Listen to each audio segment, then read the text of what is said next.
All right, good morning. Welcome to February, April 1st. I guess it's April Fool's Day. Today we'll read 1 Samuel chapters 20 through 22. Now remember, celebration of April Fool's Day. If you do the math from this day to Christmas, you get a little over 9 months. And what you have is that April's Fool's Day is all about the conception of Jesus Christ. So we celebrate that.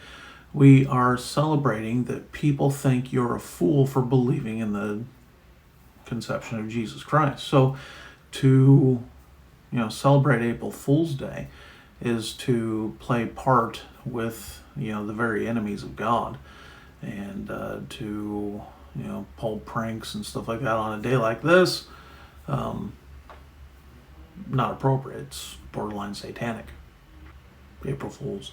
All right, let's hit this running. Now, when we look at these chapters, what's left in this book breaks down to 3. I said, hey, what if we did 3? We did 4 today, then we're going to have to do 3 days in a row of 4. But if we did 3, then there'd be 5. It just didn't work out. So we're just going to go ahead and do 4 days of 3. The stories break out a little bit better that way as well. So let's go ahead and hit this running, shall we? Chapter 20, Jonathan is getting a little skeptical, or he starts out skeptical, I should say, about Saul wanting to kill David. Remember that Jonathan and David are brothers-in-law at this point because, David married Jonathan's sister. But Jonathan comes to realize, you know what, this guy's going to be king, so he makes a covenant with him to make sure that his family is taken care of. And this is a covenant that others almost made not happen, but David does fulfill it. The last part of the chapter, frankly, doesn't make a lot of sense to me. They have this scheme about shooting arrows, and hey, if I tell you to go further, then just leave. But yet they can't be seen talking to each other. But yet they still do. Chapter 21, David's fleeing. Some of his men go with him, and then he goes to see the priests, and he gets some of the bread from the Table of Shewbread. Now, it's interesting because this is the very story that Jesus refers to in Mark chapter 2.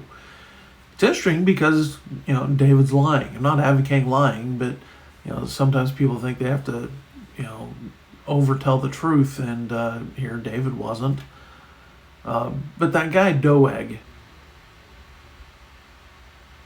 he sees it. Find out in the next chapter he knows what he's going to do.